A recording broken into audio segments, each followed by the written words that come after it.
Welcome to episode 12 of Oblivion Remastered mods. Today, we dive into another great set of mods to add to your game, ranging from an NPC overhaul, to better animations, to a set of new vampiric weapons, as well as some other amazing mods. There should be something for everybody today. As always, a huge thank you to all of the incredible mod authors who are being featured today. These videos would not be possible without all of your hard work. If you do enjoy this video, I'd really appreciate it if you left a like, and if you don't want to miss any future episodes, make sure you stay up to date on the best mods coming to Oblivion Remastered by subscribing. But with all of that out of the way, roll the intro.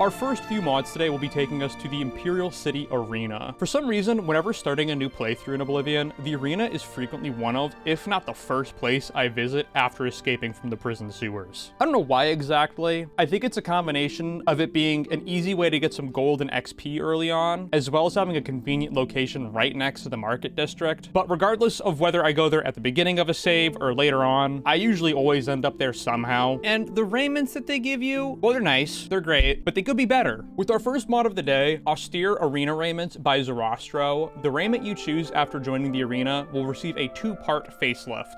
The first thing that you're going to notice is that all of the arena raiments will receive a visual update. Along with that, they'll no longer have their arm braces and leg guards. I'm currently showing off the Grand Champion set. However, this does affect all raiments in the game, including the yellow teams. Now, as I mentioned, this is a two-part mod, and that's because Xorberax collaborated with fellow mod author Nixon, who will be getting featured again later in this episode on a different mod. But on the topic of this mod, Nixon is the one who's credited with making these visual changes to the arena raiments. The second half of this mod tackles the raiments' functionality. Now that the raiment has been designed to no longer have gauntlets or boots, you can now freely equip your own while wearing them. Given that armor ratings on all the raiment sets have not been adjusted, you'll now not only be able to wear your own helmet, but your own gauntlets and boots, allowing you to soak up more damage than ever before in the arena. But that does come with a catch, because while their armor ratings have not changed, some of the other stats have. For example, both regular heavy and light raiments will no longer be enchanted. So just keep that in mind when installing these.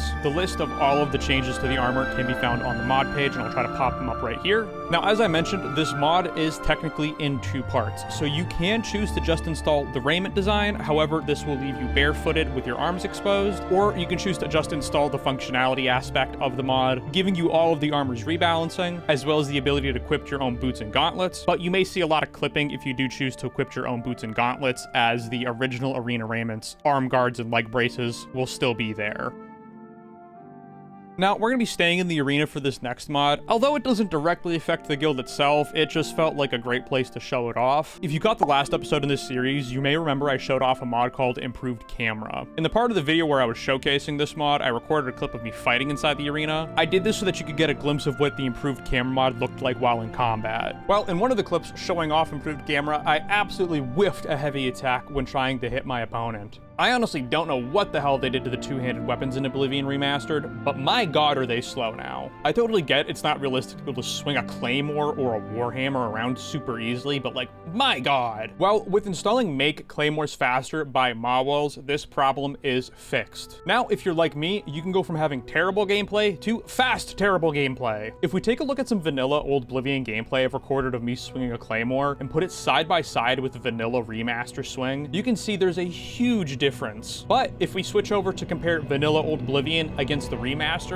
with Make Claymores Faster installed, the remaster's swing speed becomes comparable to Old Oblivion, which is nice because growing up playing Old Oblivion, I was using two-handed weapons frequently because they were insanely fun to use, and trying to use them for the first time in this remaster, they just felt unusable. If I'm being totally honest, they just outright suck. So if you tried out the remaster and picked up a two-handed weapon and found yourself immediately putting it down because of how slow they were, try this mod out, give it a whirl.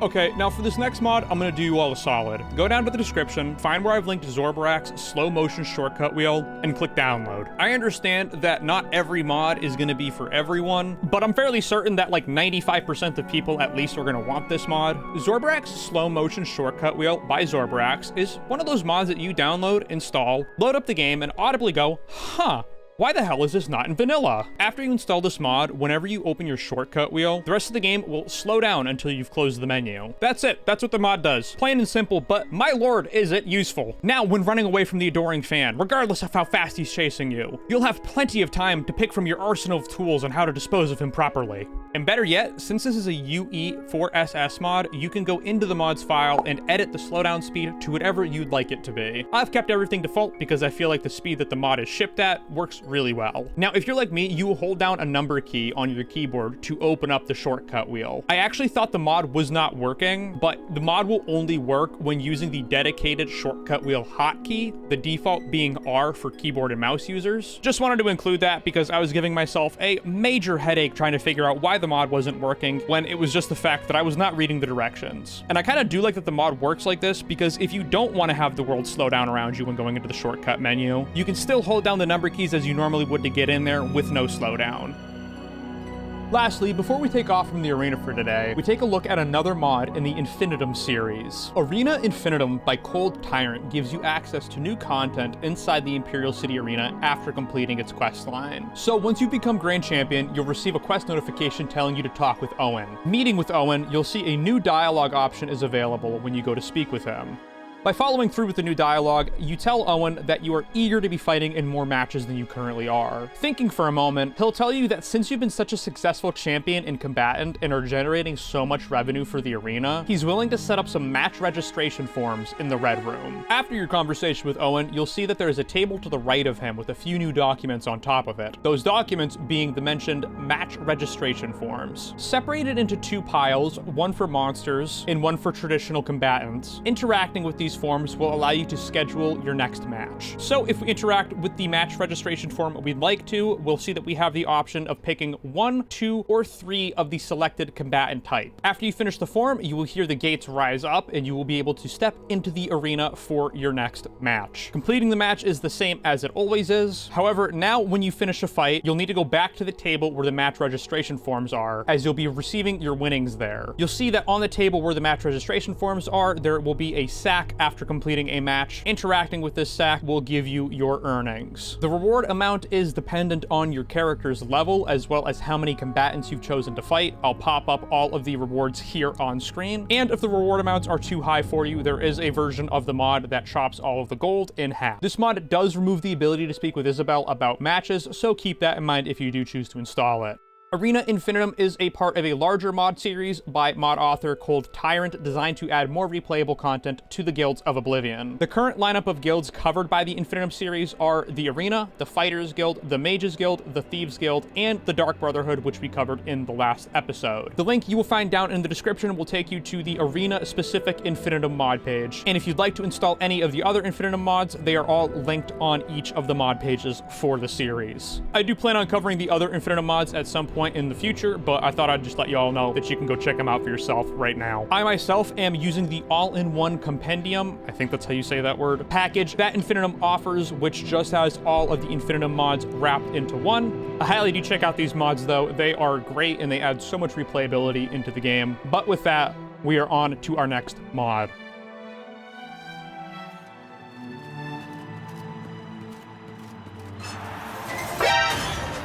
What the fuck? Are you kidding? Oh, what the shit? That's too funny.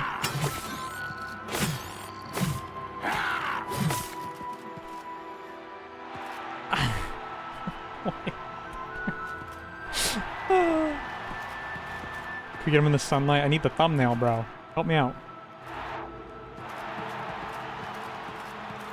Come on, flip over. Oh, come on.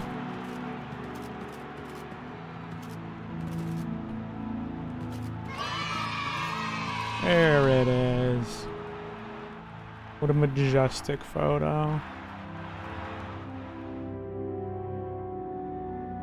Switching gears here, we're going to be taking a look at a mod by the previously mentioned mod author, Nixon. With their mod Better Idle Pose installed, you'll have a new, more feminine idle pose available to use for your characters. Honestly though, I don't have much more to say here. I just like to be able to show off mods of all variety, big or small, even if all I can showcase is a simple before and after. But this mod in particular is really nice because I feel like for a lot of people's characters, a simple change to something like the idle pose can help bring them to life. But yeah, that's really it for this mod. I think the animation looks great and it works seamlessly with the vanilla animations. But what if those vanilla animations aren't your thing and you're looking for something better that can match a mod like Better Idle Pose? If that's the case, then I would highly recommend Female Locomotion Replacer Unique Walk and Run by Krasu Pisok. This mod will replace all of the default walk, run, and sprinting animations for all female characters in the game. This mod does work with Better Idle Pose by Nixon, but you may notice it only works intermittently. When testing the two together myself, sometimes when coming to a stop, it would take a minute to switch from the vanilla idle animation to the modded one. And it does seem that Nixon is aware of this, and given what they've written in the mod description, it seems like we may get some seamless integration for the two sometime soon. Regardless, both of these mods are great, and I highly recommend them to anybody seeking some fresh, new animations.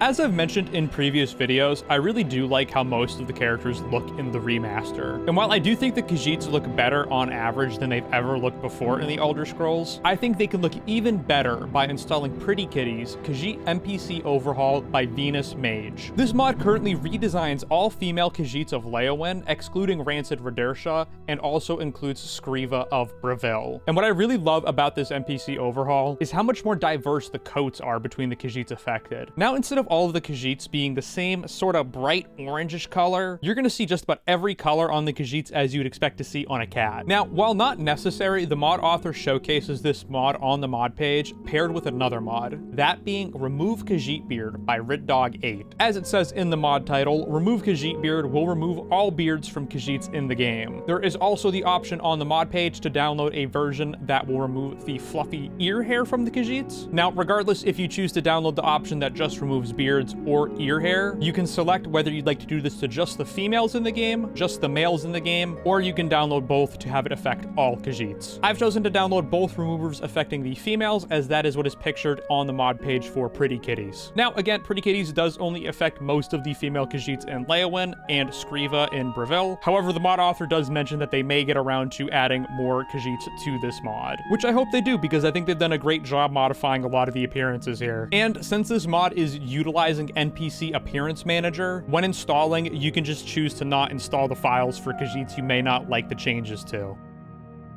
Now, we figured out how we can start removing hair from certain characters in Oblivion Remastered, but what if you want that shit? You, me? The Dragonborn. What if you want to be able to get a rug burn just by looking at a Nord's chest? And we're putting that sentence on the list of things I never thought I would say. But getting back to it, by installing body hair for Type 2 body by J33721, male characters in Oblivion Remastered will now have body hair. Jokes aside though, I'm genuinely surprised that this was not one of the new features in the character creator for the remaster. But hey, that's why modders are great. The mod does have compatibility patches for Young Textures Revamped as well as NBO. And there's also a version of the mod that does not have back hair. With that being said though, I think I've spoken about back hair more than I would like to on the internet. And for anybody curious, no, this does not affect Argonians or Khajiits. But yeah, let's get to our last mod.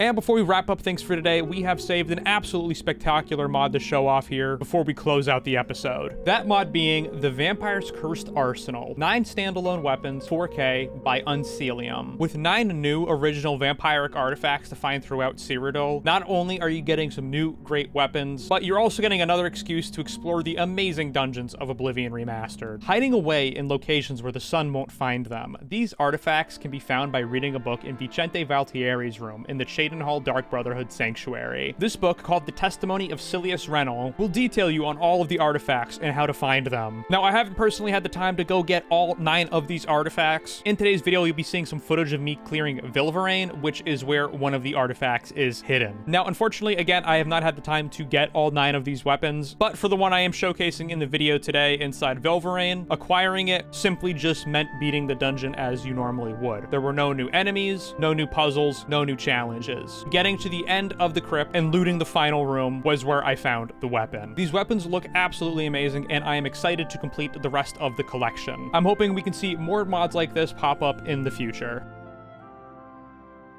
And with that, today's episode reaches a close. Again, thank you to all of the featured mod authors in today's video. Links to everything, as well as my Discord server, can be found down in the description. If you ended up installing a mod from today's video and found yourself enjoying it, I'm sure all of the mod authors would appreciate it if you left an endorsement on the mods. It's as simple as leaving a YouTube like, and it goes a long way. Speaking of that, if you did enjoy today's video, leaving a like would really help out, as it helps get the video in front of more eyes. And if you don't want to miss any of my future uploads yourself, make sure you hit the subscribe button. Thank you all so much for watching. I hope you found a mod you'd like to try out from today's video. I will see you all in the next episode, and I hope you have a blessed rest of your day.